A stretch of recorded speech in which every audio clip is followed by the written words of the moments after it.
There you are, Brett. Now does the volume work? I got Zoom on. No. Oh, yes, it does.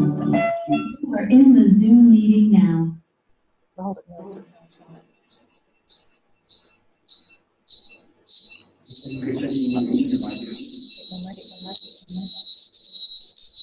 ooh, that's horrible sound.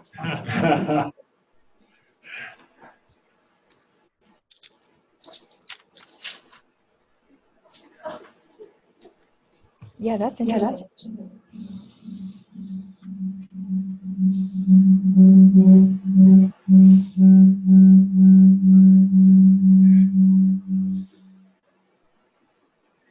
I know what I did. I muted it. I muted it. Okay. Sorry, Brett. Okay. Sorry. I know it's frustrating. Okay. So for some reason I don't have volume over, but it's not just these speakers. It's I pulled out the jack as well, and I still didn't have volume. So I've got full volume here. I've got full volume here. Oh, I need to volume half. You see right there. And turn on the Because we plugged in the HDMI adapter. You've got to go to that. Yeah. So it's not the HDMI adapter. For audio. What can we try to do? Aside from that, I think.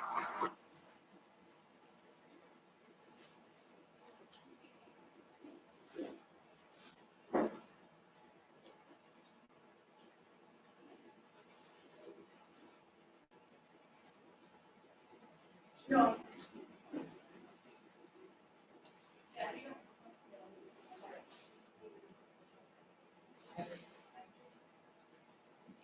What are you qualified to do?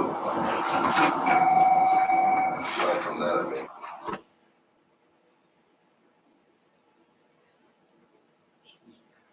You got to do headphones. I don't know whether that will work. I don't know. I want to get away from all this variables.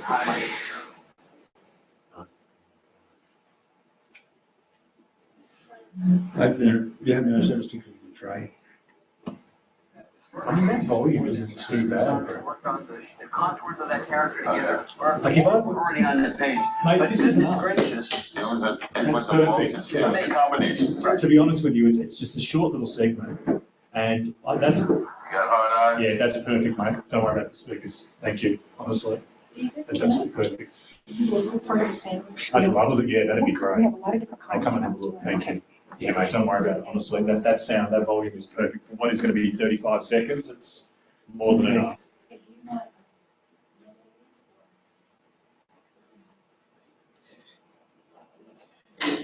So right. I don't think when those placements are made.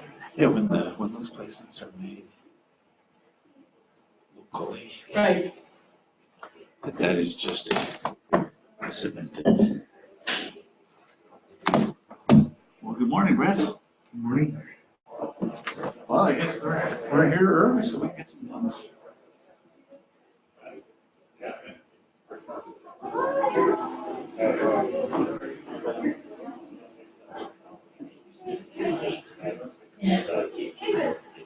Hi, Brett. How are you?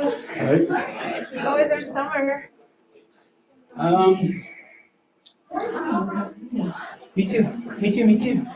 Hi, Delnoza. Hi. How are you? Overall, June was not nice to me. You were busy. You're still busy, right? Is the program looking out for you there? Good? Great. You got a consulting view. You have a consulting one? My professor has a consulting company. Oh, okay. Still, Very Each good. month, you're always done the Cool.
What's up, Brett?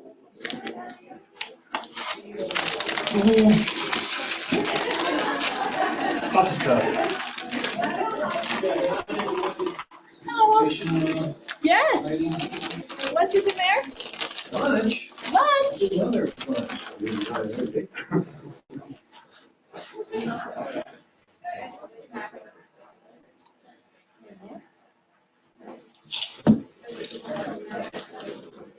You are welcome to come to the table. Come on. Please. Yeah. No spots. Just come on in.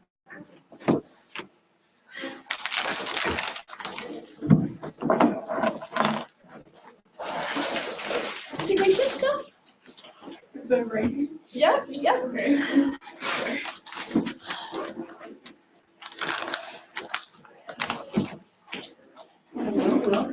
Lunch is in this room right here, so if you'd like to go get some lunch and drinks.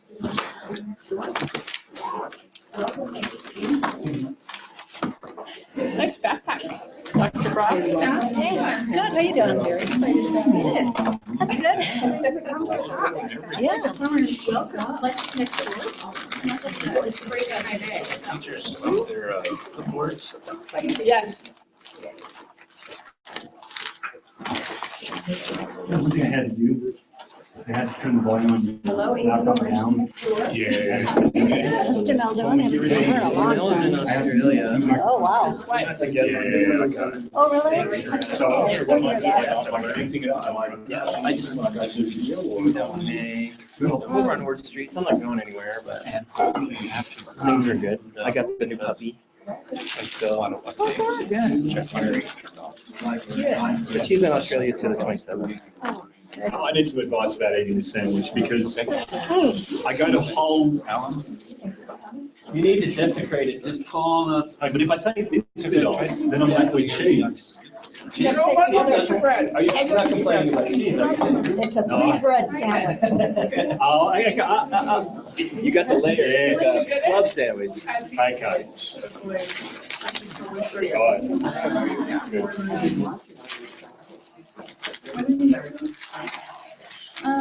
Three layers. There we go. I'm writing my first chapter now. What an awesome turnout. Vital stuff. All the secrets.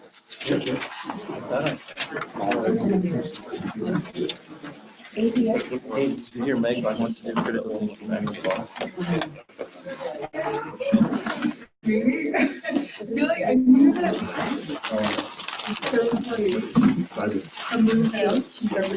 Still on the old one? She made a good decision. Yeah. Yeah, we're doing a podcast with Dave and Steve tomorrow. Oh, okay. I wasn't. Summer Institute. I didn't get my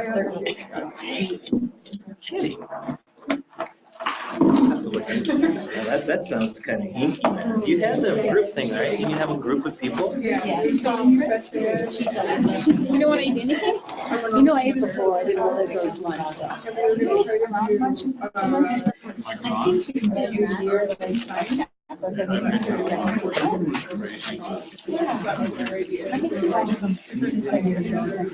I'm sorry. Not really.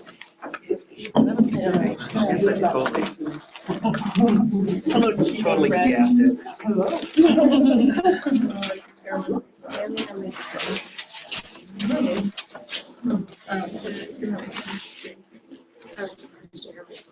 Beggars can't. Thank you.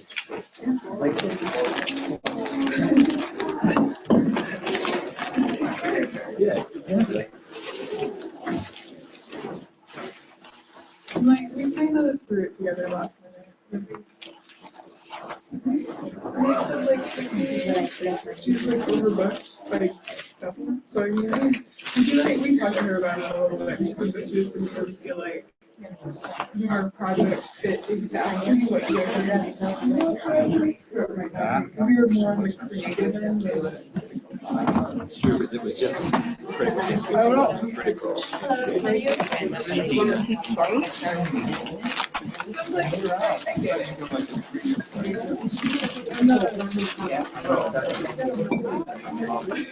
she's doing it. I'm not sure. Whoa! Lori Howe, way to go! Lori Howe makes the best desserts in the world. What she made for us for dinner top today. So we will cut that too. Yeah,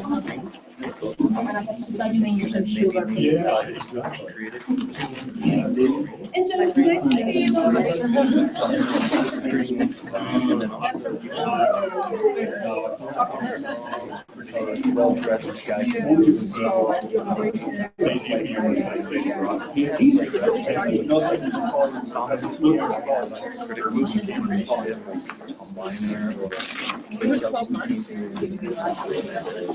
So, No, if I do, it'll just be. I'm dancing, yeah. Oh, no, wow, yeah, that'd be, yeah. I'm interested. Yeah. I only have so much capacity.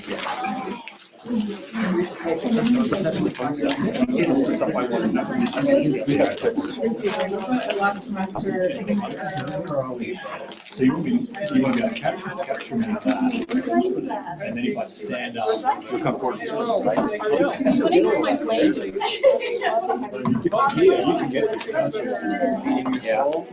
Okay. Yeah, I've been there. And I might occasionally come towards the screen, and I'll definitely come back I and don't know sit how here. you do this in a way. How are you doing? Great, how are you? Good. Be proud of Summer. I love it. If I get up, I'm not going to go far. It'll be sort of either sitting here and have a balance. Is Yeah. that all right? I can leave, if I leave the camera over there, I can still be right, Yeah. to be on there. Yeah, I won't go any further than about here. This is my range here. Just look at the. Okay. Signature block. You gotta scroll. Yeah, nice one. That's it. Do it. Oh, yeah. Beautiful. It's hilarious. I don't know. We don't represent it, but.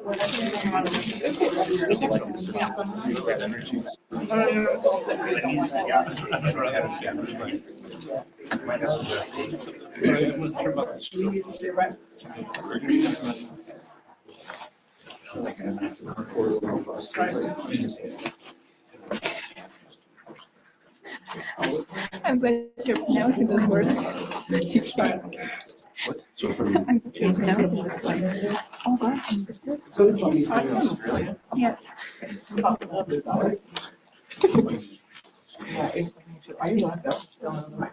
Huh. Yeah.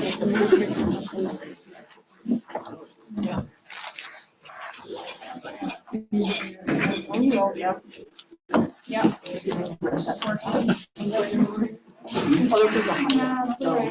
So how did you get?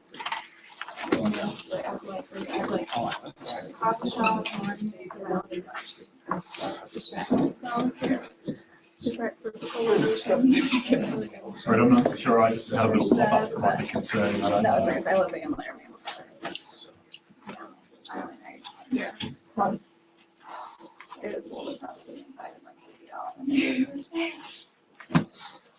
Especially this, like, sometimes we're like, I go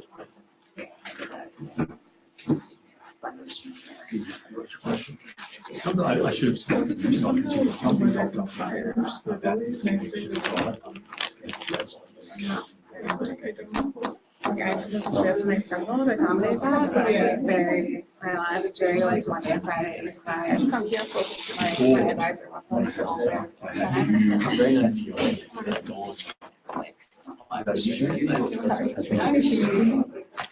Yeah, like making we have tons of stuff, yeah. I don't know, I think it was mechanical like that. Something to do with Zoom. Oh, yeah. The one with like Laramie. Wait, there's one there. In the middle.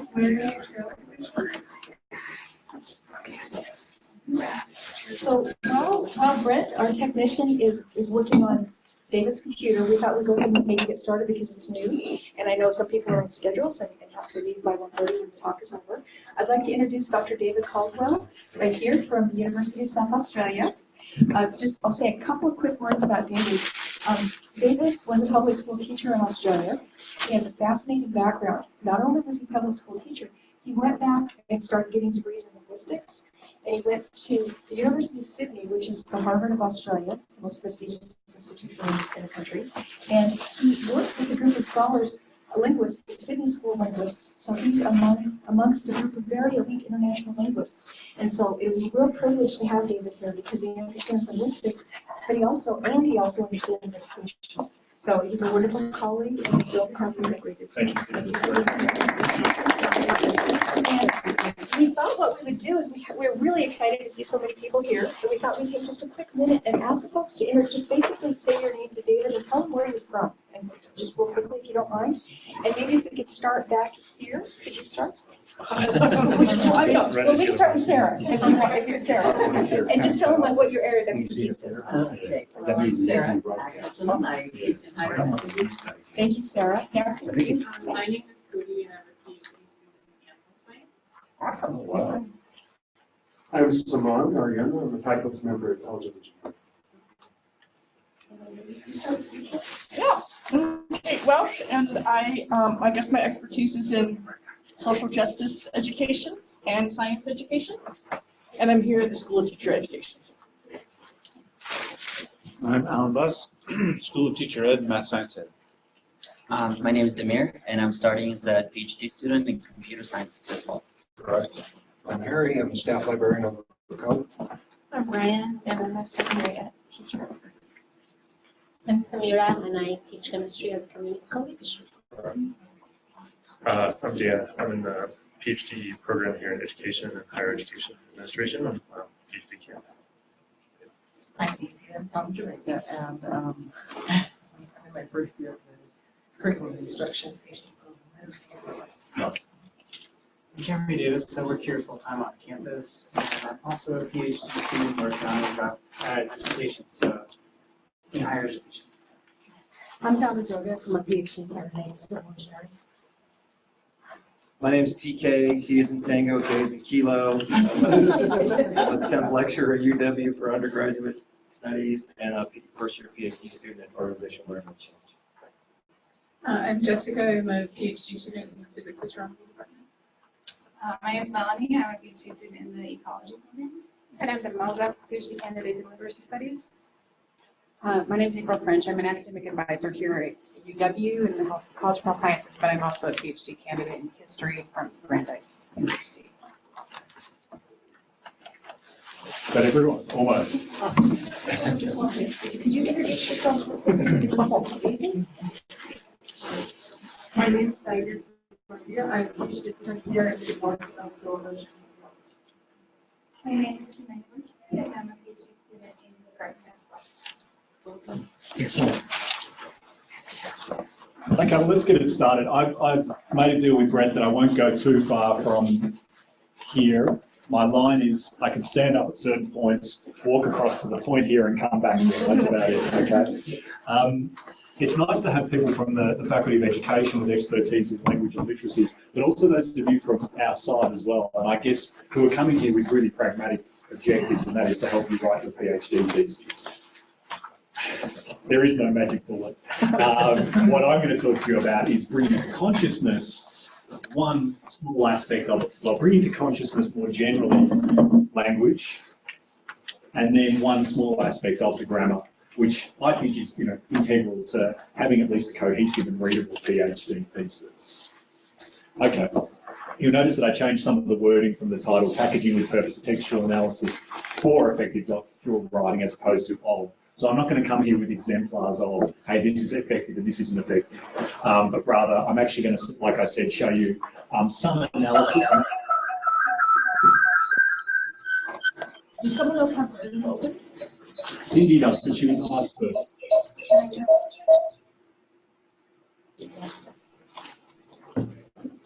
Tina. Tina has something, so there's Tina who has something open. They might have muted. Maybe.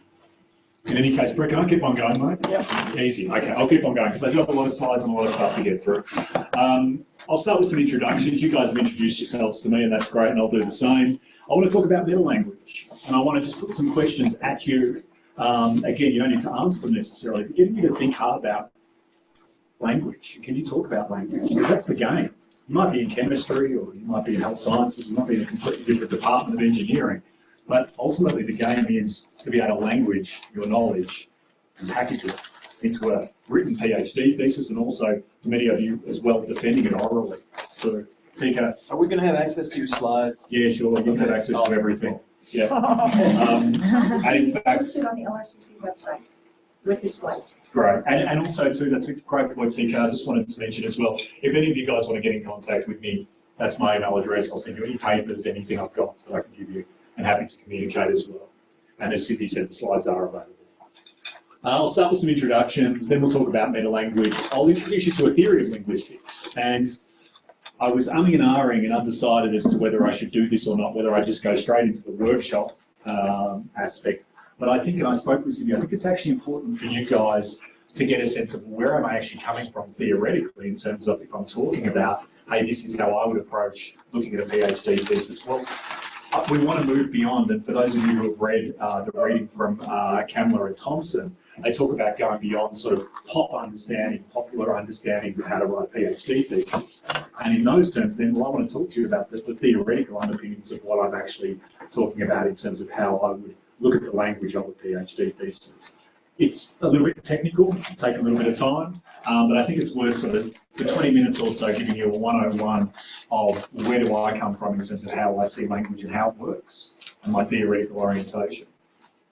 And then I want to spend that final 30 minutes plus actually doing some application. We'll actually start with just some really simple decontextualized examples to do some theme analysis so you guys can start to get the hang of it. It's not too difficult, and you might even find you're doing it anyway. You might just not be that aware of what it is you're doing, whether that's in the role as a supervisor or as a student. And then I'm going to head back into my own PhD thesis if there's time, and do a think aloud, and just actually do some theme analysis and show you how I would do that and how I would think about doing that. Okay. Before we begin, I acknowledge Prof. Brock, who has been a colleague and a friend and more than anything a mentor too at UniSA for me. I really appreciate the welcome and the invitation, but I also appreciate your collegiality, Cindy, as well, and to Jo, who's not here, her husband, who's been very kind. I don't know what's more iconic of Cindy, this image here or this is you here, scribbling. Cindy likes to scribble on any hard copy, Cindy scribbles all over it. So if there's graffiti on a journal article, I know it's from Cindy. The disclaimer is, and I mentioned this already, is that maybe a little less workshoppy and a little bit more information about the linguistic toolkit itself. So what is this theory of language and where could we go to from here? So some introductions. This is me in Melbourne, Australia, looking particularly casual. This is me when I was younger. I bite my fingernails when I'm nervous and when I'm thinking. That's some kind of Freudian regression. This is me smoking cigarettes. Don't smoke cigarettes. And this is me, a cowboy in Wyoming. in all sincerity, I persist with these images. They never go down particularly well, and yet I continue to put them up as though I'm waiting one day for someone to find them amusing. Anyway, what I did open up just before, and Brett, I hope, yeah, I've lost the connection again. This is what happened when I stepped out last time. I'm sorry about that, mate. I won't step out again. But what I did want to quickly show you guys is, it's a simple Google search if you want to find me. David Caldwell, University of South Australia. This gives you a little bit of background about me if you're interested. I'm a program director for all our master's programs, Master of Education, TESOL, and we have a graduate diploma in digital studies. I'm also a senior lecturer in English language and literacy with background in linguistics, as well as education, etc., etc. So, I mean, if you're interested in more about what I do, please feel free to just do a simple Google search, the University of South Australia, and my name. But can I go back into the presentation? I won't get out again, I promise.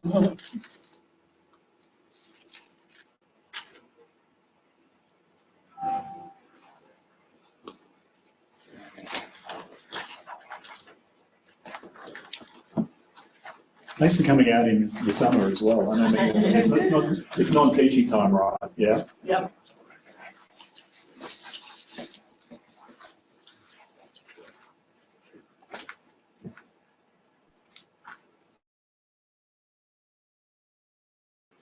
The presentation at some point to work on a Word document as well, so I hope that doesn't mess everything up.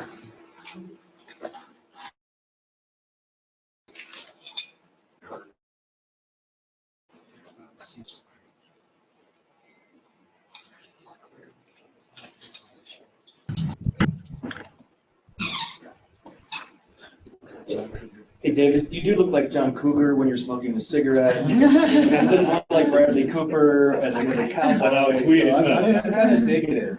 I know, it's strange. You're not the first person to say that. Let's hope this gets up and working. You guys are just sitting on the floor who just puts up images of himself. I do actually have something to tell you.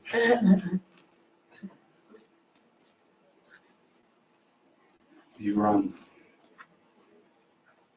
Is this where you're at? Just after that, but I can skip through, mate. You're right. I've got a whole chunk in which I won't get out, and then maybe if we have to do this again, we have to do it again. But there's a good sort of 30, 40 minutes where I won't get out.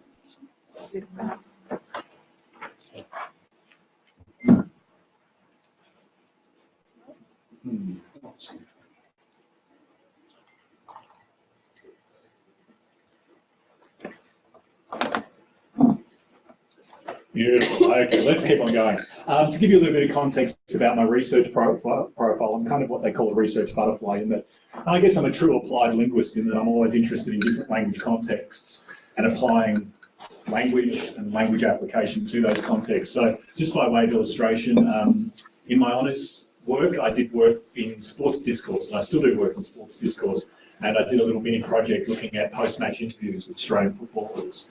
Then for my master's research, I did work in hospitals looking at the language of hospital patients, those suffering from depression and those not suffering from depression. And then in my PhD thesis, I did some work on Kanye West and did a social semiotic analysis of hip hop. And since then, I do all kinds of work. Cindy and I are working with Aboriginal Australians and their literacy practices. I continue to work in sports discourse. I've done some work looking at language on printed T-shirts. I look at the role of Asian literacies in the Australian curriculum, etc., etc., etc. So, what's the phrase? Jack of all trades. Yeah, there's another one that's a little more deprecating. And something,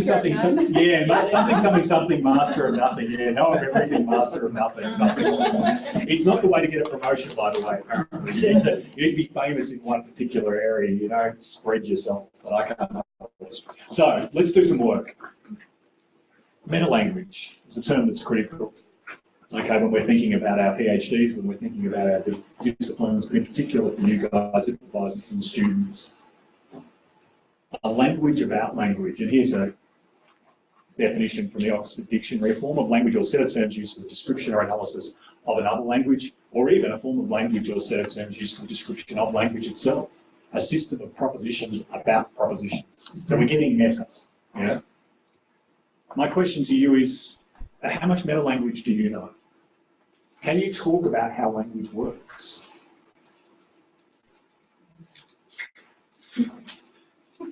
And can you effectively apply this to your academic writing or the writing duties? And I don't say this to you as a challenge in deficit terms. It's not uncommon that we don't necessarily have a shared vocabulary around how language works. We do in some common sense terms. We can talk about paragraphs, we can talk about spelling. Some of you might even be able to talk about some nouns and verbs, perhaps in traditional terms. But for the most part, unless you are, an English teacher, you generally won't have a kind of meta language. And what we tend not to have is shared meta language. So there might be some communities that talk about language in this particular way and other communities that talk about it in another way. I guess the second question is, why is it even important? Do I need to know it? Do I need to have a meta language? And what I would say, and Caldwell and Thompson say before I do, they argue that grammar is a useful tool for helping doctoral researchers make their writing more coherent, engaging and clear. That makes sense. Yeah? If I can understand how language works, if I can understand how grammar works and these blocks that I'm putting together work, then I'm probably going to be able to write better. Yeah? But to do this work as supervisors, we need a language for talking about language. And so again, what is your language for talking about language? How far can you push it? And how useful is it? And it might vary across this group. And again, it might vary for you as students as compared with supervisors. I would argue that we need a meta language to bring to consciousness the building blocks, grammar, language, that constitutes what works or does not work for a given text, and in this case, a PhD dissertation. But I'd push it even further, and Kamler and Thompson say the same thing. By the way, a footnote, were you all privy to the Kamler and Thompson reading? Some have and some haven't. We can get that to you as well. Sorry for those of you who aren't privy to it, but that's sort of, if you like, a background reading to this. And I'll take quite a few quotes from them actually, so you'll be contextualised, so don't stress too much about it. But I would argue, like Kamler and Thompson, we need a meta language that foregrounds blocks, grammar, language that matter. And we need to start to move away or beyond form. So what do my blocks look like? Things like spelling and handwriting, paragraphing, and actually start to think about the function of the language. So what are my blocks actually doing and meaning in a given context? And this is important.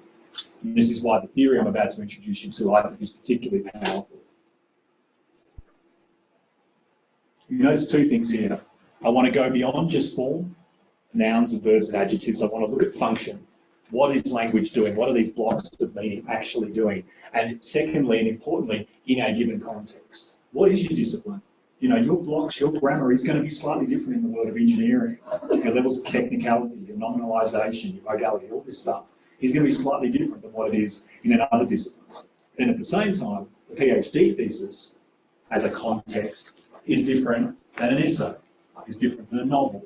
Yeah. So how does the grammar need to work in that context?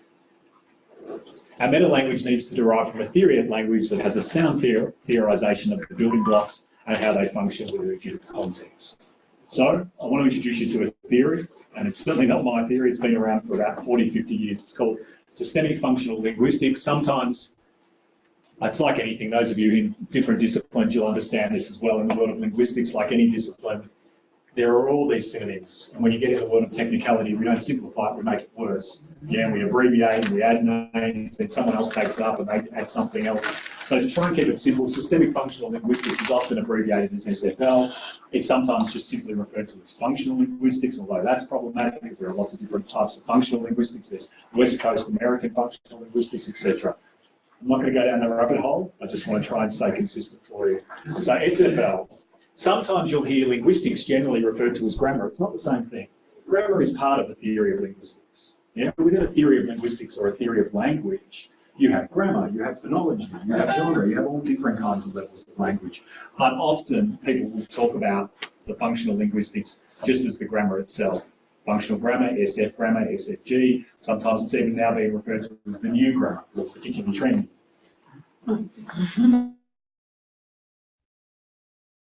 Some technicality mentions, which I suspect won't be too familiar to some of you. These are part of the theory, they're not the theory. And at the same time, those of you who are in education, the teaching learning cycle, genre pedagogy, accelerated literacy, these are the application of the theory, they're not the theory. Okay, so there's a lot of confusion around it, but for us, we're working within this theory of linguistics and we're particularly interested in the grammar for this presentation.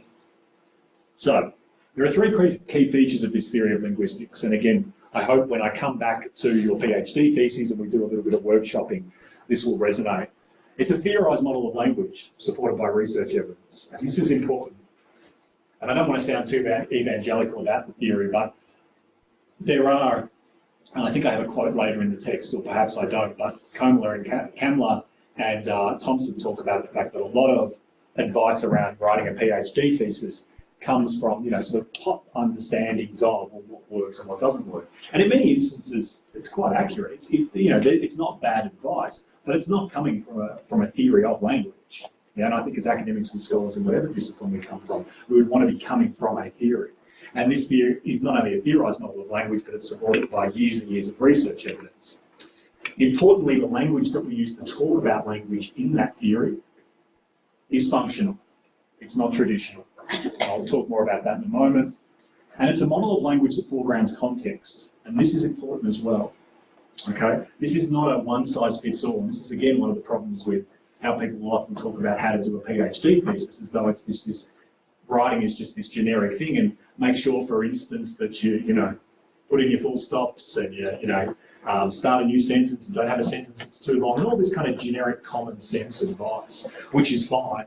But what we're interested in here with this theory is saying, well, actually, PhD thesis in and of itself is a particular genre, and I would argue within the PhD thesis there are lots of different moments, lots of different contexts. Sometimes you're explaining, sometimes you're informing, sometimes you're arguing. It actually has different stages within it. And if we don't have a theory of language where we're looking at the language that we talk about, that language is functional, but also contextual, then it just becomes a kind of generic observation. I don't think we can go far enough. Okay, this is what theory looks like. I put the Death Star up here for my students. The theory is on the left-hand side. It's not as complicated as it seems. This is the main theorist, Professor Michael Halliday. Which how people are familiar with Halliday? I'm just curious. Yeah, some of those of you who are working in education, language, linguistics will have an understanding of Halliday. A brilliant man, a generous scholar. He died just last year, actually, in his early 90s. And there's been many, many other people who've been working on SFL since then, but Halliday is certainly the one person I would recommend you go to. And of course, too, if you're interested in more, you can email me and I'll give you some readings. This is another quote from Kamler and Thompson. They say, our approach is based on systemic functional grammar developed by the social semiotic linguist Michael Halliday. A systemic approach to grammar differs from traditional prescriptive grammars many of us learned at school and those populous new grammars on the bestseller list. It asks functional questions about how people use language and how language is organised to make meaning. So that's a nice reinforcement of what I've been saying thus far. I do want to make a quick point here. For me, some meta language is better than nothing. Okay, and if you have got some of these populist books about how to write a PhD thesis, you know what, that's good. It's better than nothing, yeah? I think this is better, yeah, a theorised model of language that's contextualised where the meta language is functional, etc., etc.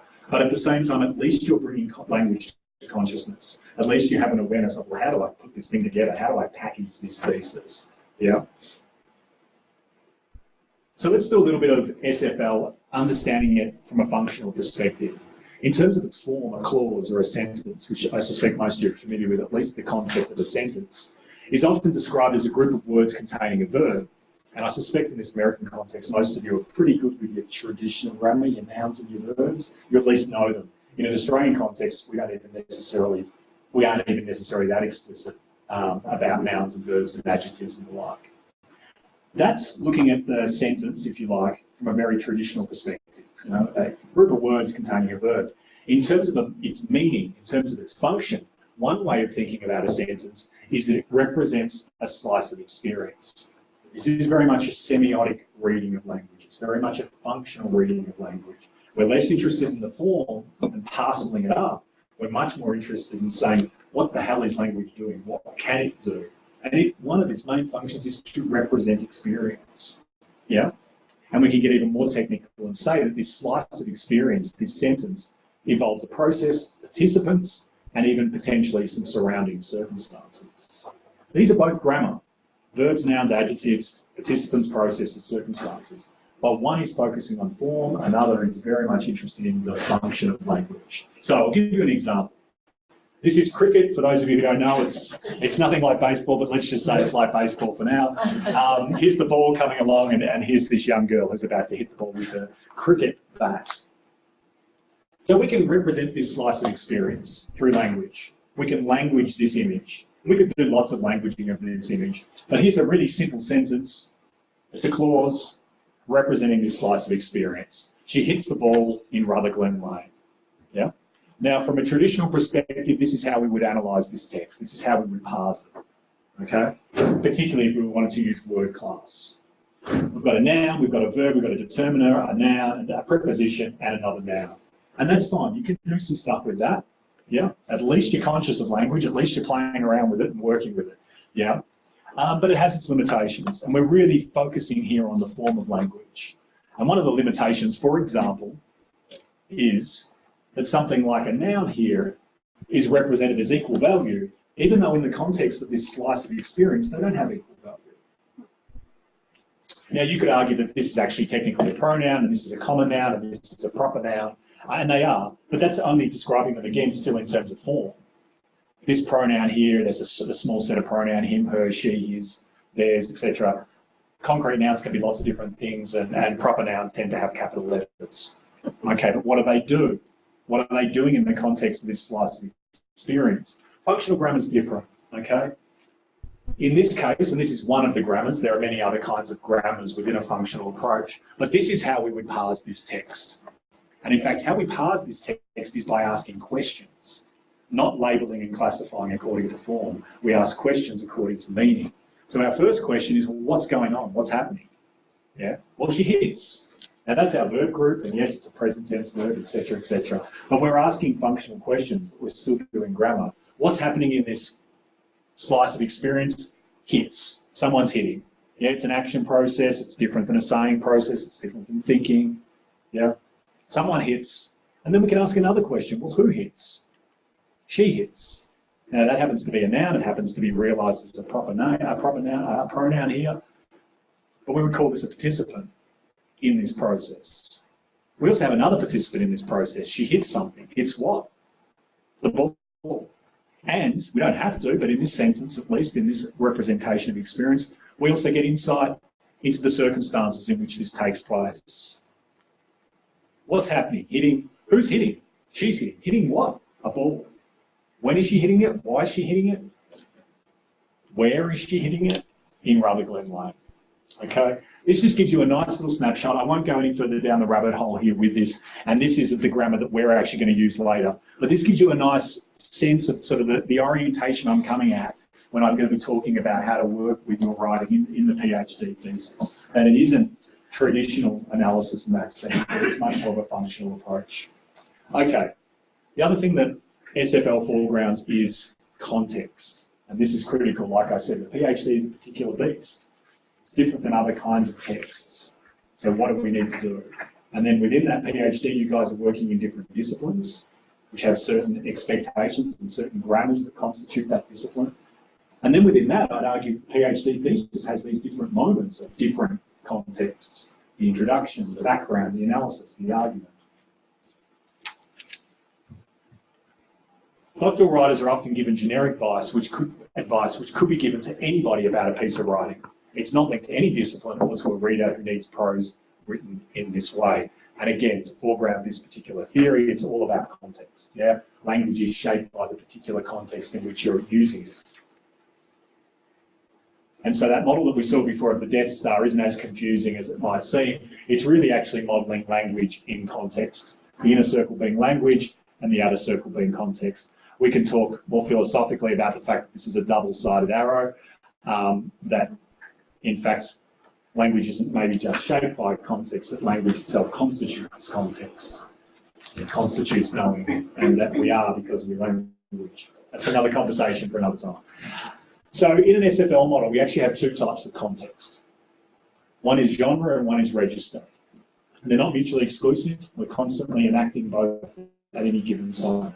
Let me just quickly take you through these both. Genre. And genre might be familiar to you, but in common sense terms. In terms of this theory, genre is classifying texts according to their social purpose. You simply ask the question, what's the purpose of this text? Is it to entertain? Is it to recount? Is it to inform? Is it to argue? Is it to instruct? Now, life is more problematic than this. It's not always that simple. Genres will merge and bend, and the PhD thesis, as I mentioned before, is a combination of lots of different genres. Moments of instructing, moments of informing, moments of arguing. Yeah. But once we have an awareness that given these different moments, these different genres, if you like, these different contexts, we can better think about what language we need to achieve this purpose. Genres are stage, goal-oriented social practices that have evolved to enable us to get stuff done in our respective discourse communities. And genre in SFL, to be clear, is not the same as genre in a literary sense. So we often talk about genre as drama, romance, horror, and westerns.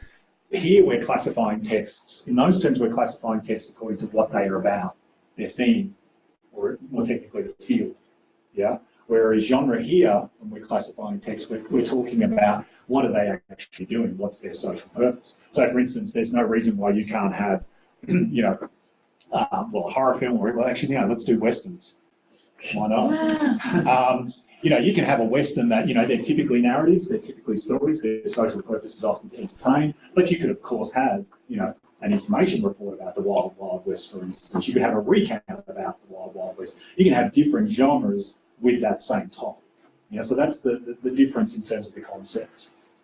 In order for genres to get stuff done, to instruct, to entertain, to prove that you know stuff, give you that PhD, each genre has its own unique set of language patterns or grammar or building blocks to achieve that purpose. In simple terms, genre shapes our language choices. And the second is register. Within register, as the other, if you like, influence on language, we actually break this down into three main functions: field, tenor, and mode. And I've got this cute colour coding, I hope it helps you as you go along. So register is the immediate context of situation. And there are three main elements. We can call them parts, variables, factors, to that immediate context. What are you talking about? What's the topic? That's obviously going to influence your language choices, yeah? What is the theme? What's the topic? What's happening in your text? Yeah? Who is taking part? What are the role relations between reader and writer? Or producer and receiver? Is it teacher to student? Is it friend to friend? And this is where we get into the world of informal language, formal language. Yeah, and in your PhD thesis, typically you're going to be writing in a much more formal language. And then finally, what is the mode? How is language being produced? We know we speak differently than how we write. Yeah, and when we write, it might depend on how we're writing. Yeah, it's very different writing your written PhD thesis as it would be giving a short little synopsis about your PhD thesis to a mate using Messenger or something like that. Yeah, the language is different. Notice though that the genre would be the same, the field will be the same. Now we might shift the tenor, of course, because you're talking to a friend rather than your supervisor, but notice too that the mode affords certain things.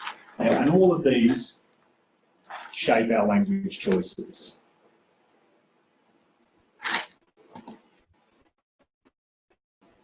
When we field, we think about shifting from the common sense to the technical. And again, for those of you who are doing your PhD thesis or supervising, often we're trying to find this shift in the field. So it might be engineering, it might be nursing, it might be education, but often we're having to go up to the technical, but sometimes we want to go back to the common sense as well, and we'll push back and forth. That often makes for a good PhD thesis. Not something that I'm going to talk about now, but it's worth mentioning, is that ability to deep dive down into the technical, but come back into moments of the common sense. Yeah, not changing the topic's still the same, but moving back and forth. Tenor, as I mentioned before, is all about the power relations. We talk differently to our friends than we do to our teachers, that kind of thing. Even if the topic's the same, even if the mode's the same, even if the genre's the same. Yeah. And again, typically speaking with a PhD thesis, with the exception, of course, of, and I presume you have these in a US context, is your acknowledgements. It's really interesting. Everyone loves to write their acknowledgements because it's the one moment where the tenor will shift. It's that one moment where you can be playful. Yeah, it's that one moment where you can be informal. And notice too, in those moments, there's often a lot of positive affect, a lot of positive affect in the grammar. You know, thank you, my beautiful husband, my partner, know, all this kind of stuff. You wouldn't do in the PhD thesis. Okay, well maybe you do, I don't know. And then finally, and what we're going to be interested in today as we start to look at some textual analysis is the speaking and the writing and the way in which that can impact your language choices. What mode are you working in? What's interesting for you guys, unlike an Australian context, is that we are almost exclusively, although there are some contexts now that are doing Vivas, but we are almost exclusively working the written mode for the PhD thesis. But you guys have to do your oral defence as well, don't you? Is that correct? Yeah. So you guys are thinking hard about there is going to be this written construction, but then also there is the spoken representation of your PhD thesis, which is going to be different again. Okay, I might sit down now and we're going to do some application. How are we going for time? As well as 35. Perfect.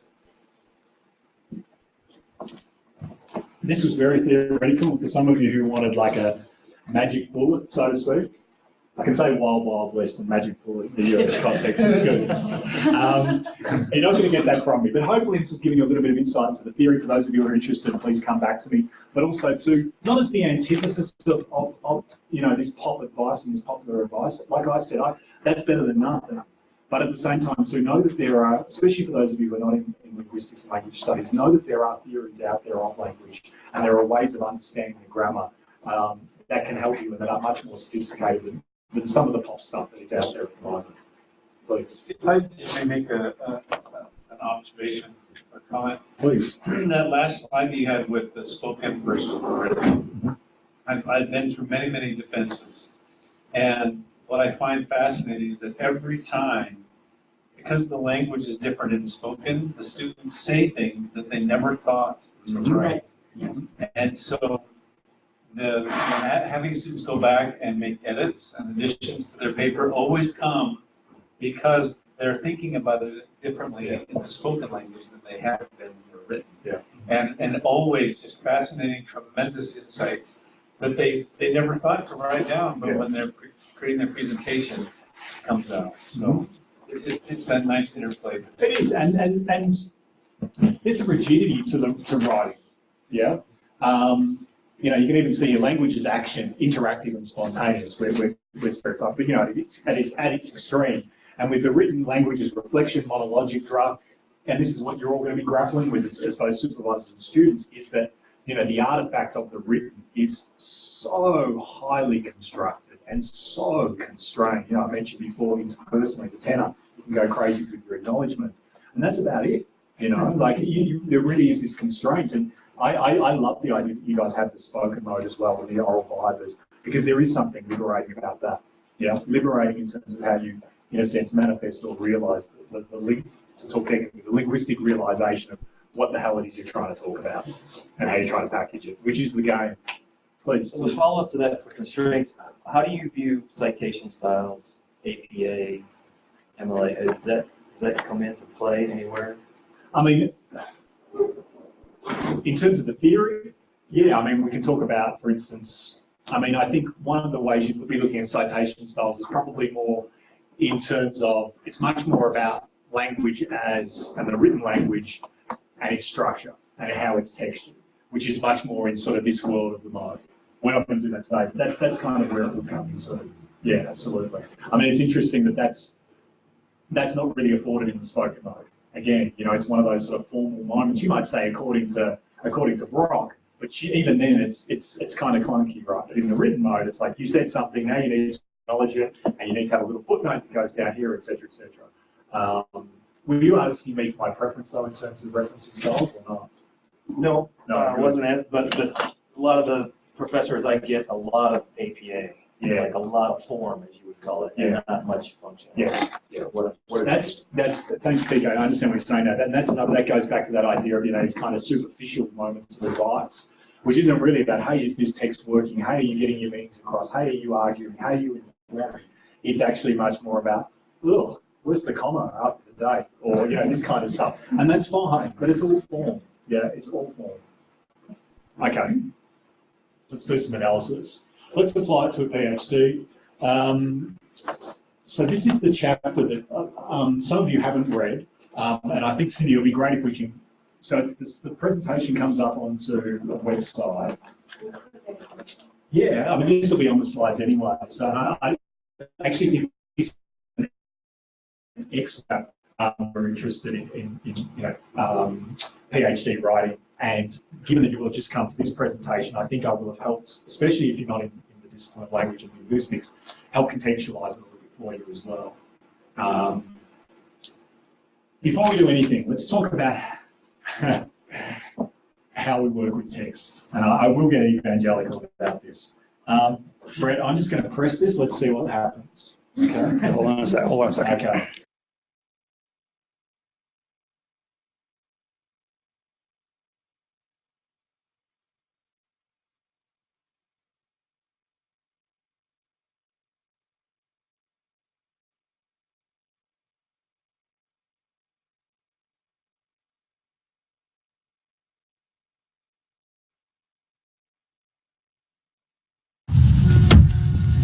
You hungover?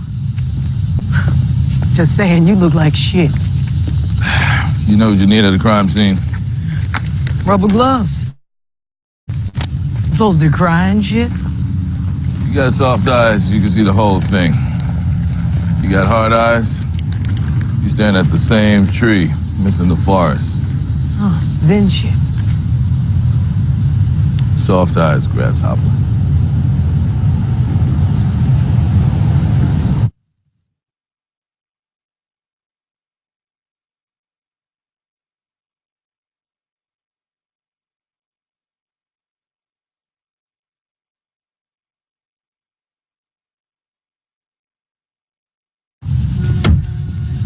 You hungover? Just saying, you look like shit. You know what you need at a crime scene? Rubber gloves. Soft eyes. Like I'm supposed to cry and shit? You got soft eyes, you can see the whole thing. You got hard eyes, you stand at the same tree, missing the forest. Oh, Zen shit. Soft eyes, grasshopper.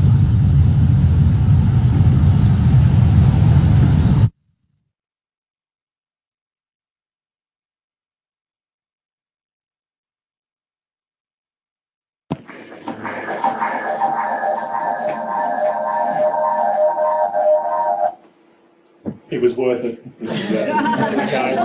The one piece of advice I can give you as a linguist, forgetting about the grammar and the theory, and I'm going to show you theme analysis in a moment. We can go down the rabbit hole and we will. But soft eyes, grasshoppers. Yeah.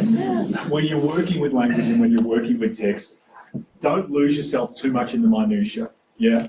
Okay. Even if you are applying a particular grammar from within the theory, you can find yourself going, have I got a theme here? Have I not got a theme? Where's my agency? Do I need to move my process over here? Why is my verb over here? Etc. Etc. No. Exactly like Funk said, you're losing it. You're losing the point. What's the purpose of this text? You know, and I often say to my students, if you get sort of 80% of your grammar analysis right, good, that's enough. Soft eyes. We're looking for patterns across a text. Yeah, the minute you start to just focus in on one particular sentence or one particular moment or one particular piece of phrasing. And look, generally, there will be moments where you're like, oh, it doesn't sound right. That's okay. But in terms of doing a sort of an analysis of any kind of text, soft eyes. Yeah, always soft eyes. So you do your fine grained stuff, but then you stop and you look and you go, what the hell have I got by way of patterning? Yeah. So we will work at a level of the clause. You might even work at the level of just looking at particular words, right? But what's more important is looking at that across the whole text, yeah? Lost my clicker, mate. You guys like that, don't you, mate? Yeah. Okay, so let's go back. Yeah, thanks, mate. It's not contrived, I do say mate. Australians say mate all the time, don't they, Cindy? Yeah. So, okay, we can do our hard grammar stuff, right? But what I'm really interested in, what I want you guys to think about as supervisors and students is looking for patterns across your text, right? So those words chunking into sentences, like what are they doing as they distribute across a text? And you're using your soft eyes, yeah? And I'll try and demonstrate this to you guys in a moment, yeah? And it's only then that you can start to say, for instance, here I've done a theme analysis, but it might even just be a key word you're looking for, yeah? It might be a particular word that you've been using, and how is that trickling across my text? You know, how many times am I using this? for instance. Like I said, we're going to go further than, hey, just look for a word. We're using a grammar and a theory of grammar, but that's the idea. Okay, to be clear, for those who did read that article, there were quite a few different grammars that we could have worked with. There was nominalisation, active and passive voice, as well as modality. We won't do those. I'm just going to exclusively work with you guys on theme, which I think is the most critical one to work with. And Cindy, that was your recommendation. I think if I'm to come here and present something to you, theme's the one to look at. And what's interesting is now that you understand the theory better, hopefully, you can actually see that the authors quite deliberately selected these different kinds of systems, if you like, systems of grammar, because each of them come from the main function of the theory. So nominalisation of voice, if you guys are to go back and have a look at that, which again, for those of you who are in sort of engineering, nursing, some of those really highly technical fields, we're all technical, but those particularly technical hard science fields, nominalisation is something that you want to have a look at in voice. So moving into the sort of specialised world. The language of modality is always interesting for your PhD thesis, and here we're talking about the must, might, may, will. And this is important because you will have moments where you need to argue a case. And you can't be too belligerent, but at the same time you can't be too passive, right? And so trying to find that balance of modality is really important. So again, going back to the Coma and Kamler article, which you've either got access to or you can get access to, really interesting stuff on both nominalisation and modality with respect to PhD thesis. And they've also got some great examples. Yeah, really good examples. Well, what we're going to look at today is theme, okay? And to go back to the theory, what we're interested in here is mode, okay? Which is how we're putting our text together. Theme is one of the systems that we can look at when we're trying to understand how do we put our text together. And theme is as simple as it sounds. You're looking at the theme. What themes are running through my text? What topic is running through my text? And how is it distributed? Theme analysis can help supervisors pinpoint why some doctoral writing seems to miss the point or wander about. And this can often happen early on with those early drafts. I know this is producing one myself. I know this is analysing them as a supervisor as well, especially in those early drafts where you have all these thoughts, all these concepts, all this technicality. You're trying to get the tenor right, yeah? And at the same time, you're meant to package it in a really nice, cohesive way. It's hard. It's really hard. When Barbara Reed's drafts seem disconnected or somehow incoherent, one of her first strategies is to look at how sentences begin. And I think that's great advice. That's what we're going to do in a moment. What does the writer put first? What are you putting first?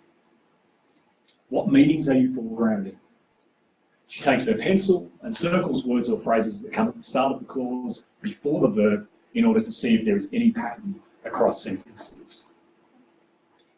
It's really, really revealing. Some of you might already do this as a practice, but I'm telling you, if you get, a chapter back again, you get a section back again, get out the highlighter, we're going to do it in a moment, get out the highlighter and just start tracking your theme and see what's going on. And if the writing has been and critiqued as confusing or missing the point or all over the place, your themes are all over the place. That's what's going on, yeah? Okay. We're going to do two analyses. One we'll do together, which is a decontextualized text. In other words, it's a fictional text. It's a non-authentic text is what we say in language terms. Two non-authentic texts, and we'll just do that so together you guys get a bit of a feel for, okay, well, if I am going to go away, what the hell am I doing? Yeah, what's this crazy idea you got me doing? And then I'll do a think aloud, which will be a little bit quicker, a little bit more technical, but you can sort of watch me have a go at a text and how I would deal with it, yeah? I can't make this point any more clearer and reinforce it, and that is that if you're wanting some really good examples of, well, how does modality work, how does theme work, how do we have an unsuccessful text move to a successful text, that kind of thing. This Kamler and Thompson article, which is in a sense the basis of this presentation, has some excellent examples. Okay. Theme analysis is a tool which can help supervisors identify which meanings students make more prominent and which they bury or ignore. Linguistically, theme is the starting point of the sentence or clause. It is what the clause is going to be about. So, we're going to analyse and compare two texts for their theme. We'll do this together. The first text is an information report genre. Its social purpose is to inform. Now you'll notice that I don't just jump straight into a text and analyse it. Yeah, what the hell is the point of this text? Because the point of this text is going to tell me a lot about what I'm about to analyse and what I want. Yeah, and so this is what we call an information report genre. The second text is an explanation genre, and that's different. And we're actually going to expect different grammar for that. And in terms of theme, we're going to find some different themes. And I'll show you what I mean in a moment. Yeah. The register for both texts, just so you know, to give you some context, what are these texts about? What's their social purpose? What's their immediate context? They have two different social purposes. One's to inform, one's to explain. The topic, if you like, the field, in text 1 is about water, and in text 2 is also about water, but specifically about rain. Okay?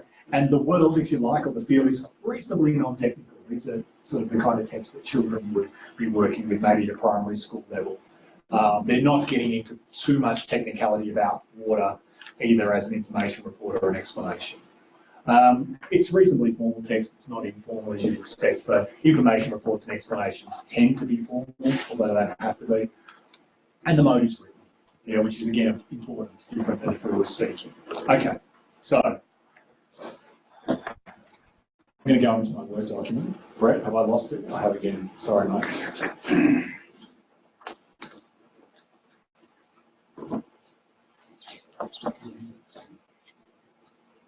I reckon I'm going to go up to almost half past. Is that okay? Or 20 past? Is that all right? Beautiful. That's it, mate. Perfect. And then I will have to go back into the PowerPoint again.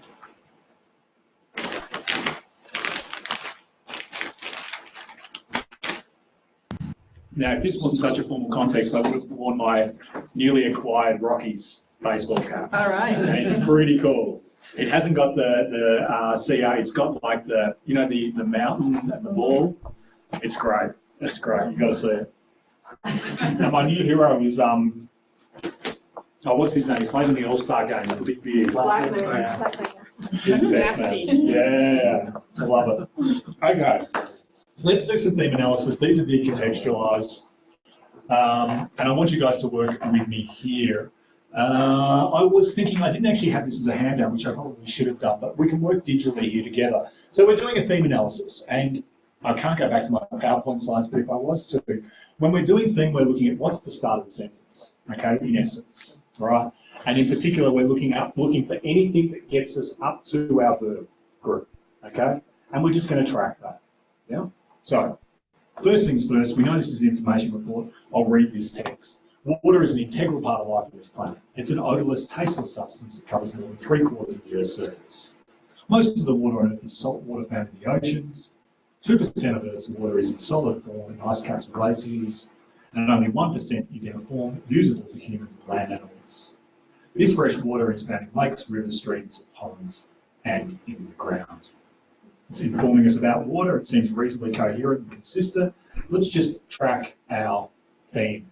So, our verb group is. So our first theme is water. Okay. Second theme. Shout it out for me. Let's do this together. It's nice. What about clause 3, sentence 3?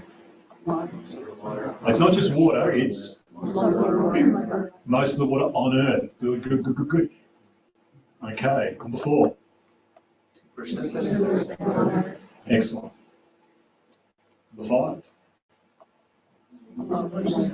Yeah, look, we can include the conjunction and, or we just include the and only 1%.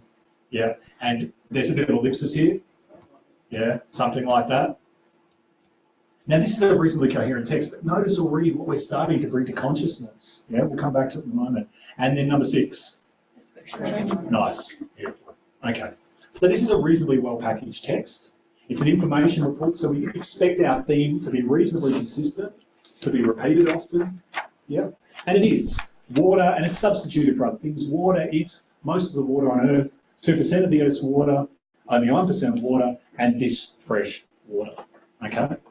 Not all texts are like this. And in fact, I guarantee if you go back to your PhD thesis and just take a paragraph, you won't necessarily have a nice linear thematic progression like this. Now that's okay. There might be reasons for that. There are other kinds of thematic progression. yeah? But this is quite a simple information report. This is what we expect of this genre, yeah? Okay, let's move to our explanation genre. This is what we call, if you want to get technical, a linear progression, and we just have our topic being repeated. Now, what's interesting with the PhD thesis is that sometimes you might be accused of keeping it too simple. You might even be accused of repetition. And this student, for instance, it's not the level of the PhD thesis, but a supervisor might say, this writing actually is too much repetition. Now, every sentence is starting with this particular theme. And if you go back to Kamler and Thompson, they make the point, and I reiterate this point, there is no certain amount of themes that you should have. You know, you should not do more than 3 consecutive repetitions of the same thing. It's dependent on the context, yeah? Okay, but obviously too much repetition of the same thing becomes boring and repetitious. Not enough repetition can potentially become non-cohesive, and you don't know where you're at. So there is some kind of sweet spot, yeah? But the point is you can start to find that sweet spot when you start to do some analysis and conscious raising. Let's do a different genre. Okay, your turn. I'll read it to you first. A cold front begins when cold air moves into an area which has warmer air. The warm air rises over the heavier cold air. As this occurs, the warm air cools and condenses into water droplets. These droplets join to form larger, heavier droplets, and then the droplets fall as rain. Okay, so our topic, our field is less water and it's more about rain itself, but generally speaking. Okay, where's our first theme? You guys know at least enough to recognise, I suspect, well, where your verb groups are coming in, and that's important. Sentence 2. The warmer air, great. This, or we can, you can include the as this, but that's fine. Warm air, these droplets, and yeah, then the droplets, or even the droplets. Now, in the first instance, we had water, water, water, water, or as you guys would say, water, water, water. In the second, Cindy and I were working with some junior high kids yesterday, and I did some American. This boy just wouldn't leave me alone. He just kept on coming up to me and saying, "Say hamburger, say hamburger." And I was like, hamburger. And he just thought it was the greatest thing I've done. Anyway, now what we don't have here is a repetition of the same topic, and this is what you guys will start to find. It partly has to do with the explanation genre. So rather than in an information report, we have this. Water, water, water, water. What we have in an explanation genre is cause and effect. Yeah, and you guys will have a lot of this in your PhD thesis, which is this happens, then this happens. As a result of this, because of this, this causes this. And what that then means is we have more of what we call a zigzagging patterning in our thematic progression. And I'll show you what I mean. We start with a cold front in our theme, but we actually end with warmer air. Okay? I might just underline that. That warmer air, as part of our new information or our read, actually has now become our second theme. Okay? The warm air rises over the heavier cold. As this, and this here we can be referring to the actual, all of this rising over the heavier cold air, if you like. The warm air, so we're still dealing with our warm air, cools and condenses into water droplets. These droplets join to form the larger, heavier droplets, and then the droplets fall as rain. Now, this is just a small little sequence of what we call a kind of zigzagging motion. This is good, okay? What's dangerous is if you just start without that, okay? So I'm not suggesting here that this is, that we only should be repeating. There's nothing wrong with zigzagging like this with the cold front shifting to warmer air, and then warmer air shifts to droplets. What's critical here is that there's some cohesion in the information. So what's being thematized here connects back to the previous sentence. And you'll find a bit of this going on as well, particularly when you're trying to explain concepts and move through different concepts like that. Does that make sense? This is really 101, and I don't want this to feel like too simple or too condescending, but I do hope what you guys are starting to see, even by just getting out the highlighter, underlining, circling, whatever you guys need to do, start to track what you are putting at the start of your clauses, yeah? And it will start to reveal things. I'm going to do one final analysis with you. It's going to be a think aloud, which means you get insights into my psyche, which may or may not be worthwhile. But I'm actually going to go to my PhD thesis. I've actually got a couple of quotes and some final things on the PowerPoint that I want to go to, but I'll hold off, Brett. I'll do this, and then we'll come back and I'll finish up. And I reckon I'll finish in about 10, 15 minutes. So I quite deliberately picked a section of my thesis that was really boring, keeping in mind too that this is a successful PhD thesis. So this is I say that to say that this is cohesive. It works, hopefully, for the most part. I have already done a little bit of analysis of this, but not much. I kind of just want to go at this reasonably fresh. So one of the first things I would do if I was you guys is I'd take a section. I wouldn't try and necessarily even do a whole chapter. I'd start with a section, smaller parts. And here I've got an introduction. I'm introducing Kanye West's album, The College Dropout. This was actually what I was analysing. What's important here is that, as I mentioned earlier, your theses have different moments. At this moment here is the information. Hang on. This moment here is quite informative. I'm not trying to argue anything. I'm not trying to explain anything. You know, this is a moment of information. I'm not recounting. It's not biographical. This is the genre. Yeah, I'm informing. And so, just like we saw before, I'd expect my topic to be reasonably consistent, my theme to repeat.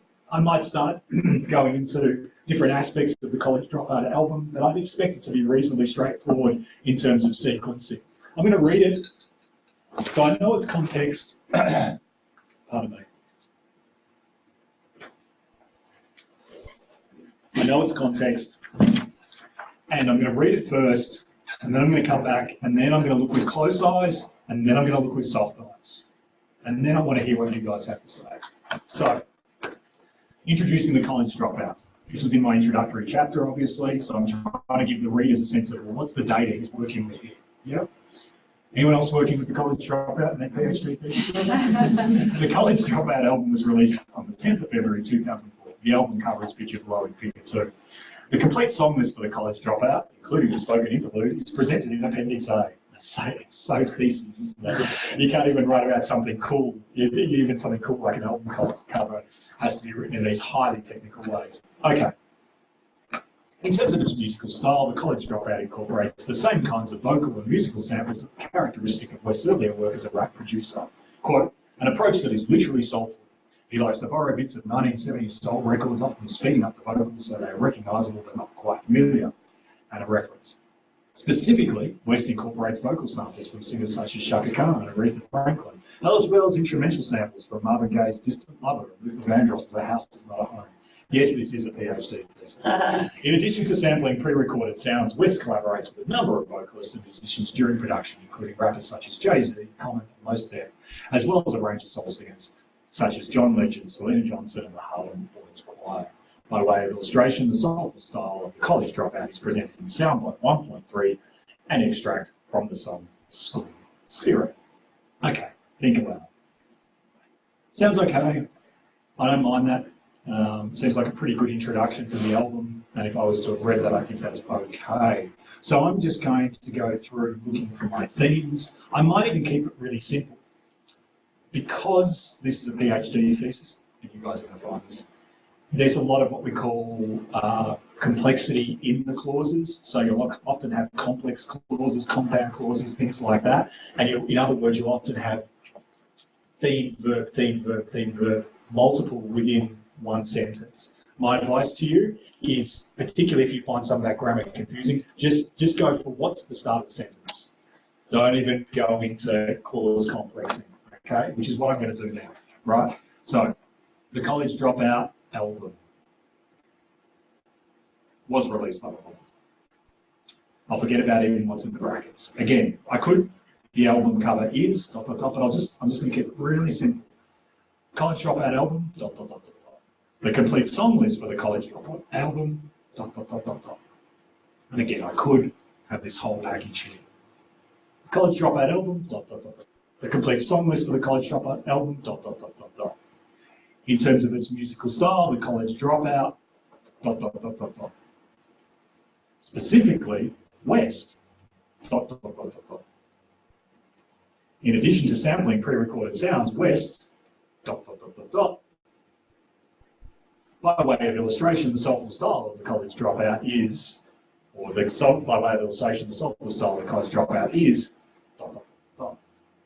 Okay, now I'm going to start to look at this with soft eyes. College dropout, the song list for the college dropout, the musical style of the college dropout, Kanye West,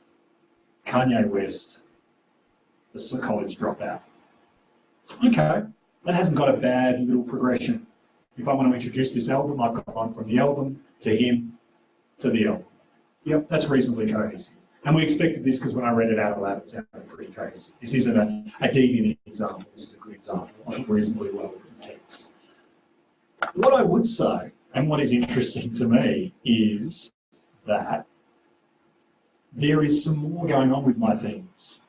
Unlike the examples we saw before, I'm doing a lot of packaging in front of the college dropout. And this is what you guys might be doing a lot of as well. Now, I'm not going to deep dive too far into the grammar here, but we have our themes, and then we have what we can package in. We have what we call different kinds of themes that can get packaged in front of our main theme. I don't want to get too complicated about this, but what I can say is this. I might start to say to myself, have I got... Well, no, first I'm going to say, why have I got these things in front of the college dropout list? What are they actually doing? What's their function? And do I need them? So, the college dropout album, the song list for the college dropout album. So I've gone a little bit more specific in my theme here. That's okay. People will want to know if it's an album, what are the songs? Okay, and in fact I'm referring them to somewhere to go and look at those songs. That makes sense. Let's look at this next paragraph. In terms of its musical style, the college dropout, specifically West, in addition to sampling pre-recorded sounds West, by way of illustration, the soulful style of the college dropout. These are big themes. What is their function? The function of, in terms of its musical style, is a way in which I'm able to reorientate the reader to not just the album anymore, but specifically musical style of the album. And I've put that at the foreground. That's okay. I guess if you wanted to know about the album, you're wanting to know about its musical style, I've decided to foreground that, okay, in front of the album. Then I've made specific reference to West. I say specifically West. And the reason for that is, this is what we call a textual theme. This kind of signposting here specifically, as well as by way of illustration, further down below, is a way of signposting. And in fact, I'm doing the same thing here. In addition to sampling pre-recorded sounds, okay, this is me doing a think aloud. I've got two kinds of themes going on here, in addition to just the college dropout and West. This is interesting. So this one here and this one here, sorry, this first one and the third one, I'm taking the opportunity to package a bit of information in front of the album to further specify either the college dropout, its musical style, or in addition to pre-recorded sounds, West does these other things. So I'm able to put a bit more information. The second and the fourth here, they're very textual. In other words, they're signposting for the reader. And in fact, you could argue, if you look at all four of these, I'm doing a lot of signposting.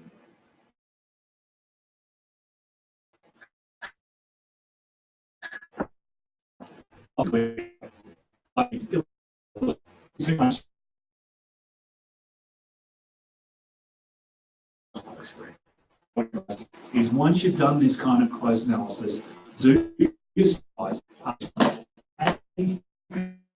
enough to delete or add. Let's see what.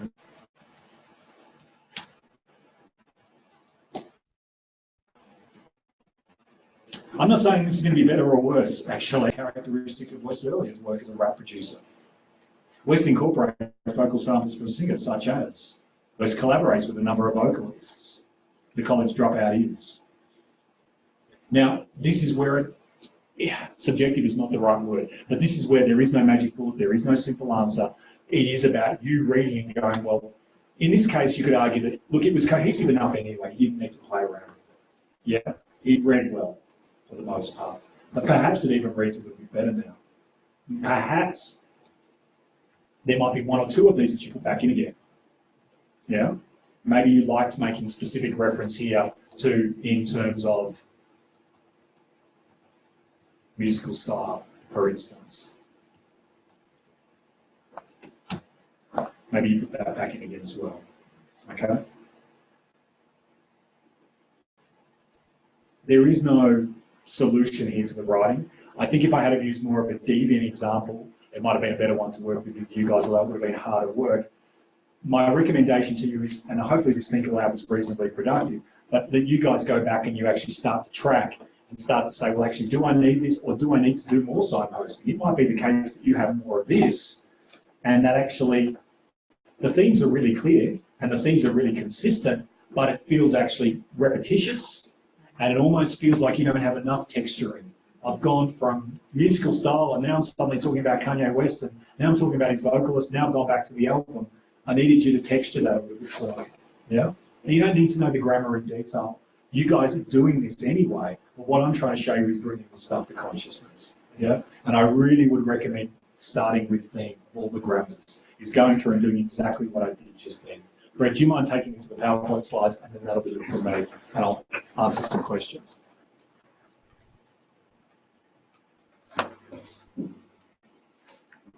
If you have to sneak it out too, please do. I know you guys have things on and 1:30 is the deadline.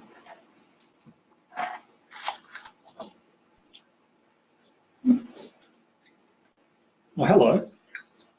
What's your name? What are you playing? What do you got? What is it?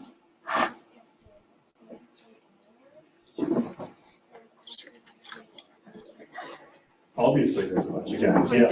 So, if we actually went back to the Kanye West example, there are different kinds of themes. So there was an example there of, I think I said specifically West, ... right? That's what we call a textual theme because you're trying to signpost. But we have other themes like what we call interpersonal themes where you might say amazingly West ... And that comes with all these kind of interpersonal meanings. Obviously, this has game, which is much more interpersonal than it was textual, but thank you. Have you ever met an Australian before? Darling? Abigail, have you met an Australian before? No? Do you like Australians? Obviously. Okay. While speech can have rapid shifts in theme because it is dynamic and unplanned, sudden shifts work less successfully in writing. They disrupt the flow and confuse the reader. And you'll hear your supervisor saying, why did the focus shift so suddenly? What's the point? Or they'll do as TK was saying, and they'll start focusing in on stuff like your referencing and your spelling and say, by the way, it doesn't make sense to me. Yeah. When really what's important is let's get our flow. Yeah. Why did the focus shift so suddenly? What's the point? Supervisors can identify disjointed text, but don't necessarily know how to show students the problem. Now, there is no formula for what comes first in the clause, but there are tangible effects on a text, its coherence and its method of development. Getting doctoral researchers to experiment with theme, which was my point before. I don't have the answer, but identify, soft eyes, experiment. Getting doctoral researchers to experiment with theme makes them more conscious of available choices. The capacity to make choices, in turn, gives them greater agency as writers, which is ultimately what we want.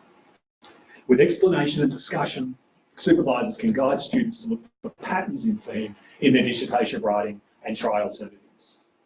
Theme analysis becomes a useful and concrete pedagogical tool for the production of a more persuasive argument. Theme also has a profound influence on the coherence of a text. Repetition is a common strategy used in doctoral writing, and we saw that just in that short example I gave you. A text which has little or no repetition seems disconnected. However, a text in which theme never varies, which might have happened if I took out all of those other pre-themes. However, a text in which theme never varies will not only be boring to read or listen to, but indicates the text is going nowhere. I just did that. So my advice, get out your highlighters and have a go. Yeah, just have a go. Just lose yourself in the text. Have a bit of a go. Yeah? Don't try for 100% accuracy. This is not a grammar test. Yeah? It's about you guys being able to bring some stuff to consciousness. It is what it isn't, right? So, experiment with deleting.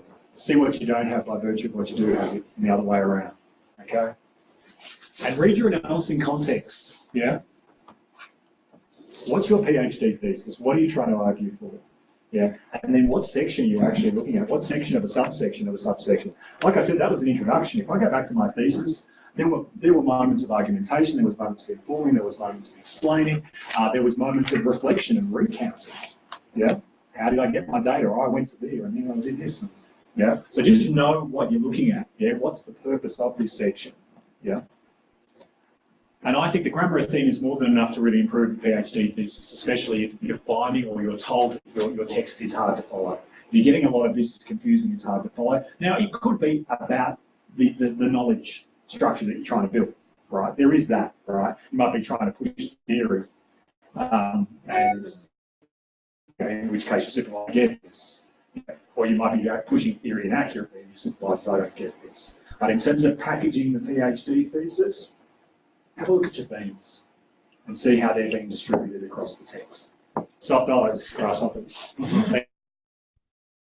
Thank you. So for people who have a few more minutes to make a stay, David is available. Absolutely. People have to run off the meeting.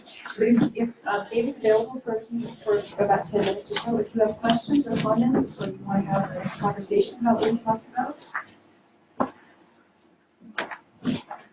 I really appreciate you typing this book because I was just reading. I'm writing my dissertation, and it says a lot about you first writing informally and then going back, because then you can say, okay, here I wrote what I wanted, and then in the middle you're kind of writing what it should be in academic writing. Yeah. And then when it's ready to go to your advisor or the committee, then you're seeing what can I delete, what can I take. Yeah. And that's how they say pay for each word, like the money dollar. So that kind of like makes sense a lot. It does. I think it's great, and it's you really. If we go back to the mode stuff, it's you back to the mode stuff, but also back even just the. Maybe I can pull it up. But what I mean, technically, what you're describing there is really shifting from. Shifting from start with the everyday, just get the stuff down, and eventually you're going to have to go into the technical world. Otherwise, they won't give you a thesis. Even if you like, start informally. Just don't even worry about the formal, language that you need and the politeness. Just get it out. If you think something's bullshit, you write it. That kind of thing. And then here, speak like or write like you're speaking. Keep it simple, get it out, record it. I personally find, I think it's interesting that they say, write informally, get it out. I actually like doing PowerPoint presentations. I find they're a really nice way as well of there's something about the mode of a PowerPoint presentation, which it's ultimately written, but because it's spoken when it's written, it's in this weird space in between. And I think that's a nice thing for PhD students to do as well, it's about condensing the information, but it's about getting you out of the spoken and not having to go all the way into that highly technical written mode. I couldn't agree more.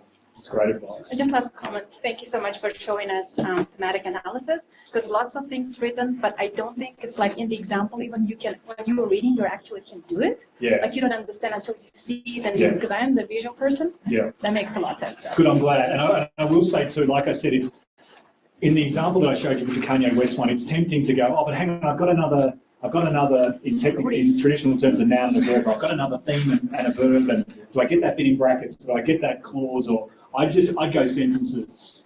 I just go, where's the start of this sentence? When does it end? Start of this sentence. It's not the most grammatically correct thing to do because each sentence will have different themes and meanings. But I just go sentence as a starting point. You'll get heaps out of that.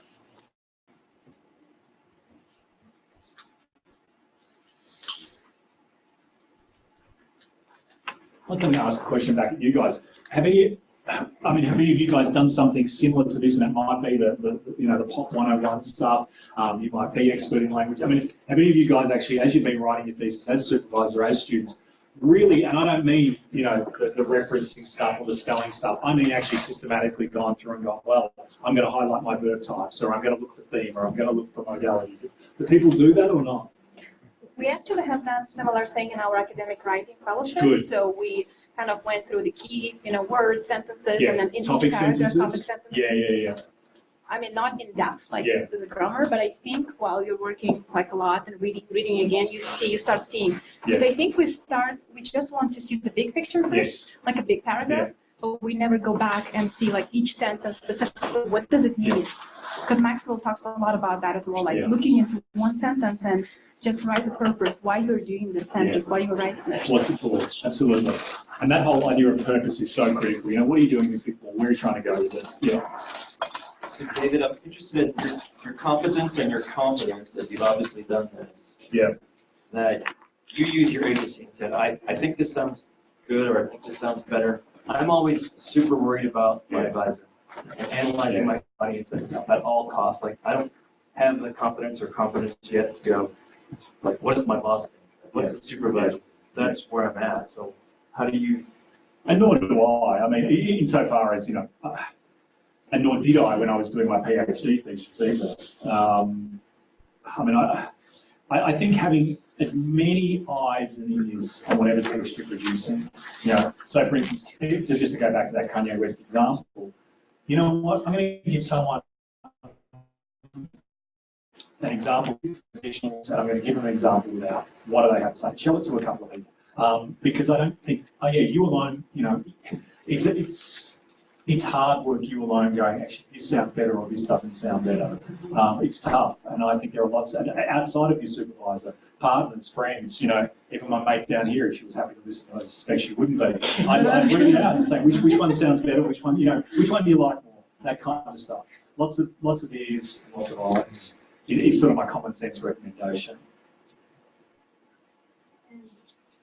Just to add on to what you were talking about at the beginning about like while it's important having that meta language, I know that many of the wonderful people who have helped me with my writing, they want that meta language for when they're reviewing it, for you to ask what to look for. So if you have that meta language, when you have someone review your paper for you, you can use that meta language to get feedback from them, which I think is really powerful. And this is critical. I need to. But that is so important, and I didn't even touch on that, which is, I mean, in an ideal world, and this only really genuinely happens with linguists who are doing theses in linguistics, they're amazing because they have a meta language to actually talk about the text, and not just as a review or not just as a self-review, but actually they can dialogue. Like I've had conversations with my supervisor, and he's just like, David, there's things Canadian. David, there's too much modality. Well, that's easy for me. I'm like, boom, see you later, I'll go fix it up. So, but that's not the position that you guys are all in, right? But you're absolutely right. I mean, that's a dream world where you can actually dialogue the meta language. It's about being able to share that. Yeah, it's one thing to be able to do it and apply it. It's another thing to be able to share it. That's the thing about partner people that reads the other. And there's a lot of Lucky times you. when I'm reviewing things, and it's like, okay, so I don't know what this looks like in your world. So it may be fine in your context, in your world, but this is what it's doing for me. Which is an interesting thing. It's also, I thought this was a great presentation. Apparently I do some of these things instinctively. I just didn't know. No, and that's good to hear. And you guys will be doing that. You know, it might even be that you're looking for your topic sentences, or you know, whether you're as explicit as getting out the highlighter or not. You know, you guys will be looking for those things. You will. You have a sense of the game. You have a sense of what the thesis should look like to some extent. This is taking it, you know, to a micro level, soft eyes, and then you can start to do something with that. Yeah. Along those lines, it's sometimes easier to see in other people's writing some of the patterns. In your own, you're so buried in your own psyche that therefore it's hard to, and so I think doing that thematic analysis with a highlighter, I don't like highlighters generally, but that could actually help me to see my own word in a new light.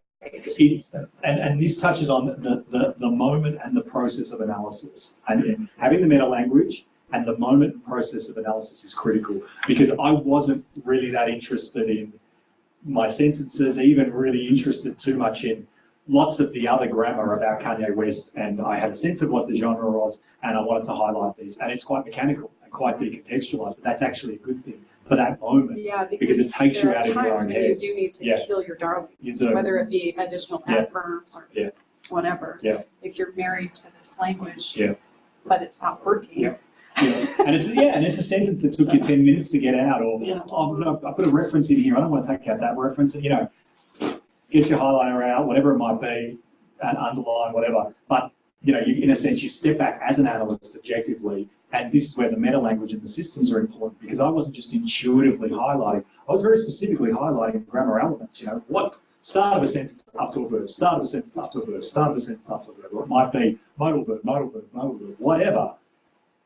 The rest of the text at that point in time is irrelevant, even though I'm always interested in the context. Then I get my pattern, and then I can start to say things. Yeah, I think that's a really good point.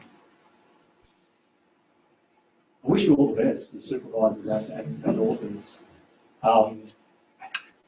It is also a rabbit hole that you just have to go down and come back out of, yeah? I hope this has been helpful to some extent anyway. So I have a question. Yes, do you please. feel, or do you, like, you know, there is some good suggestion. I think now, my fourth year, I understand that when people say, don't just take the classes for PhD, feel when you're ready to write something. I think it's the time also, the importance of the time, because there are some people who can understand it quickly and go and write, like, feel it, because I don't think first, second year can still understand the thematic analysis and still try doing it unless they have been doing a good practice. Yeah. But I think, my question is like, is it like the time thing or good people around you working, like you said, you're sharing your work? Yeah. Does it really help a lot? Do you know, this is where I do think it varies from individual to individual. So I know that's not the answer you want to hear, but I know some people who can just write immediately, and then other people who take time. I think in either of those cases, I would still recommend at the point of drafting or at the point of reviewing that you do this kind of meta work, if you can, particularly the theme. But no, I don't think there is a one-size-fits-all in terms of how people, you know. In fact, Cindy and I have a student we're supervising, and I'm getting frustrated because I wanted to start some analysis.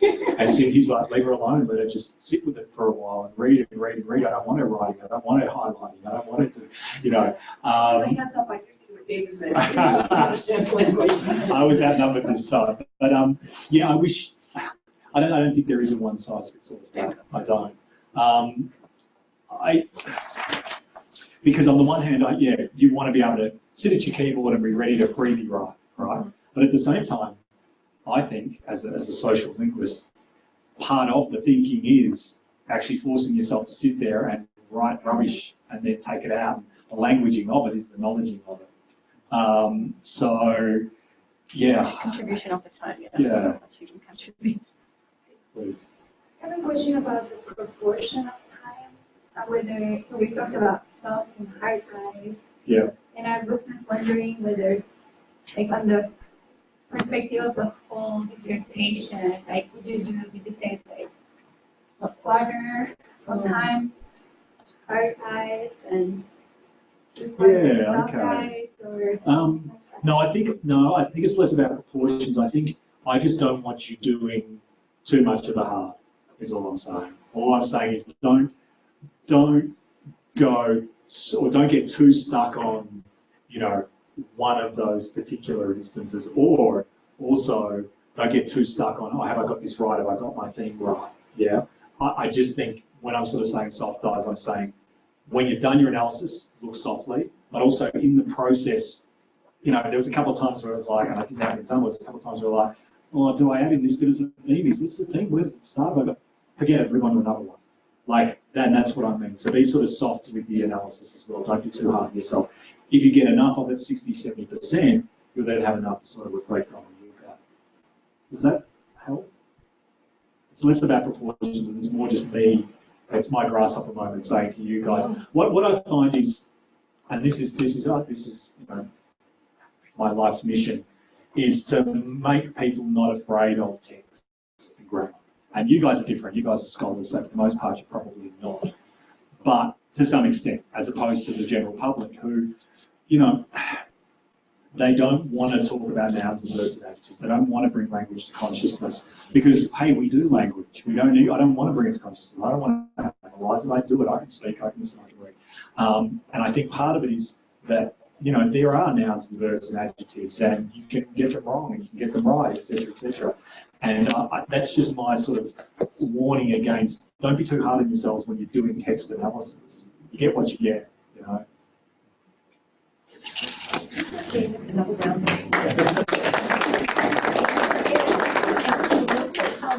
We're going to go for a hike at Deakin University. So, and the reason I'm saying this is any of you who want to continue the conversation with David Smoking and his walking, please meet us in the Walmart parking lot at 3 o'clock. So if you want to join us, and we let us know whether you even plan on doing good parking. The one closest to the road, you know, out there close to the road. It will be a white Right, so you're on this. So if you want to keep talking with David, come and join us. We'd love to have you. And again, you can always email me, so thank you so much. And also quickly, Brett, I think is going to, Dan's permission as the director of the LRCC, you want to put this on the LRCC website so people can have access to the PowerPoint and talk, right? Brett and Jason. Okay, Brett and Jason, sounds good. Thank you, Days in a row. It was really exciting. Microsoft Word. Yeah. Yeah, get to see 2 lunches in a row.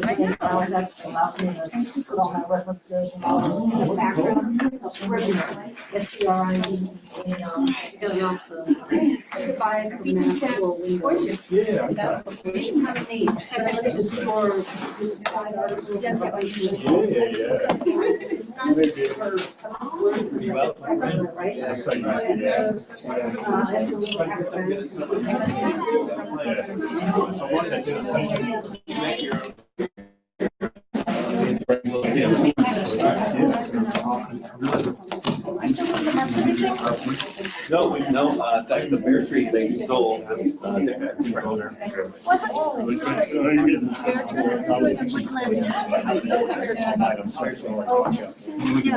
I just saw they reopened, I guess. Yeah, they reopened their ownership. Sorry, my pleasure.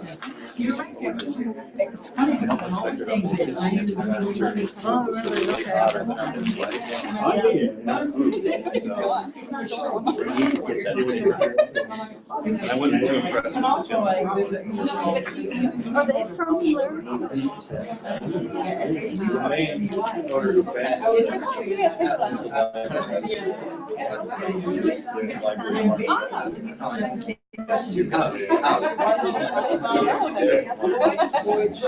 So do they know there is some okay, I thought I heard something like that. Nice. Yeah, give them a lot of them.